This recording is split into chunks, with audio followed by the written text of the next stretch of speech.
All right, let's get right into it. Today, we are tackling one of the biggest goals in the entire fitness world, getting visible sculpted abs, the six pack.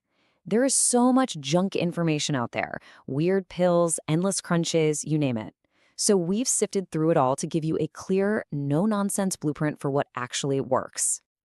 And yeah, this is where it all begins, right? That little promise you make to yourself when the alarm goes off, the intention is there, 100%. But then life happens.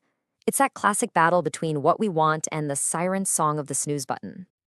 So, what's the bait? What gets people hooked on a new routine?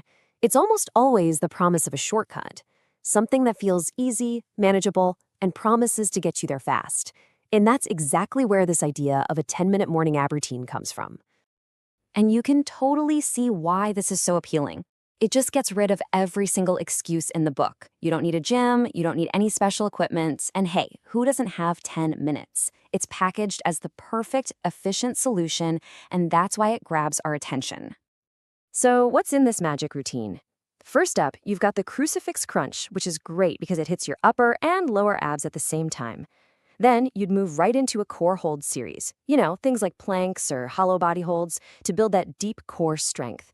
And you'd finish with side plank raises to really sculpt the obliques, the muscles on your sides. It's a solid little workout, no doubt. And here we go. This is the million-dollar question, isn't it? You're doing the work. You're feeling that burn every single day. You're being consistent. But when you look in the mirror, what gives? Nothing's changing. This is that incredibly frustrating wall that so many people smack right into. And it's because this routine is only one tiny piece of a much larger puzzle. And this leads us straight to the science and a huge fitness myth that trips so many people up, the idea of spot reduction. Honestly, understanding this one concept is probably the biggest aha moment you can have on your journey to seeing your abs. So what even is it? Well, spot reduction is that old idea, that if you do a bunch of crunches, you'll burn fat right off your belly. Or if you do 1,000 leg lifts, you'll get leaner thighs. But I'm here to tell you, your body just does not work that way. The science is crystal clear on this. You cannot choose where your body loses fat. It comes off from all over your body in a pattern that's mostly determined by your genetics. So let's get this straight. Ab exercises are awesome for building and strengthening the muscles underneath the fat. They're amazing for your posture and for your core stability. But here's what they absolutely do not do. They don't burn the layer of body fat that's covering those muscles. You could have the strongest, most chiseled abs in the world, but if they're hiding under a layer of fat, you'll never, ever see them. So if doing more crunches isn't the answer to burning belly fat, what is? Well, this is where we have to shift our focus completely away from the gym and into what I like to call your real ab headquarters, the kitchen. I'm sure you've heard this a million times, right? Abs are made in the kitchen. And it's a cliche for a reason, because it is 100% true. You can do all the crunches you want, but if your nutrition isn't dialed in, those abs will stay in hiding. This part is completely non-negotiable. Look, the engine behind all fat loss, all of it, is a caloric deficit. It's just that simple. You have to burn more calories than you consume, period. And the best way to do that without feeling miserable is to prioritize protein, which helps you build muscle and feel full.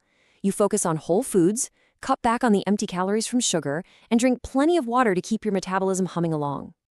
And listen, this does not mean you have to be perfect or give up your favorite foods forever. That's where the 80-20 rule comes in, and it's a total game changer for making this whole thing sustainable. For 80% of your meals, you're focused on those healthy whole foods. The other 20%, go ahead, enjoy a treat. That balance is what keeps you sane and lets you stick with it long term.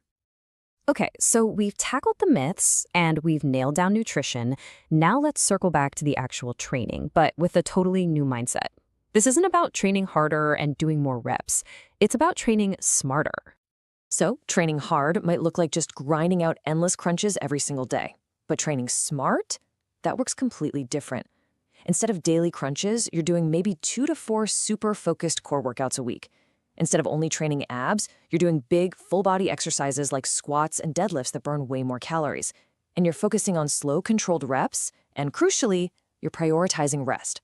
And speaking of recovery, let's talk about the real secret weapon here, sleep. Seriously, you don't build muscle while you're lifting weights. You're actually tearing the muscle down.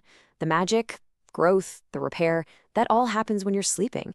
If you're only getting 5 hours of sleep, you are sabotaging your own progress. Getting those 7 to 9 hours isn't a luxury. It's a requirement for getting results. Okay, so we have our 3 big pieces of the puzzle: busting the myths, dialing in the food, and training smart. Now, let's put it all together into one simple, actionable game plan. So, remember that 10-minute routine from the beginning? It turns out it's not useless. Not at all. It was never going to be the magic pill that solved everything, but think of it as a powerful spark. It's a great way to strengthen your core and build a habit, but it only really works when you plug it into this bigger, smarter system. And here it is, the complete blueprint. For your training, you're doing full body strength workouts 3 or 4 times a week, and you can tack on that 10-minute core routine as a finisher. For nutrition, you're maintaining a small caloric deficit, following the 80-20 rule, and making protein a priority. And for recovery, you're making those 7 to 9 hours of sleep a non-negotiable, and you're taking rest days. It's these 3 pillars working together that create real, sustainable results. But here's the thing. Knowing the plan is just the start. You now have the exact blueprint. The science is solid, the plan is right in front of you. So the only real question left is, are you going to be consistent? Because that's the real secret. It's not a magic exercise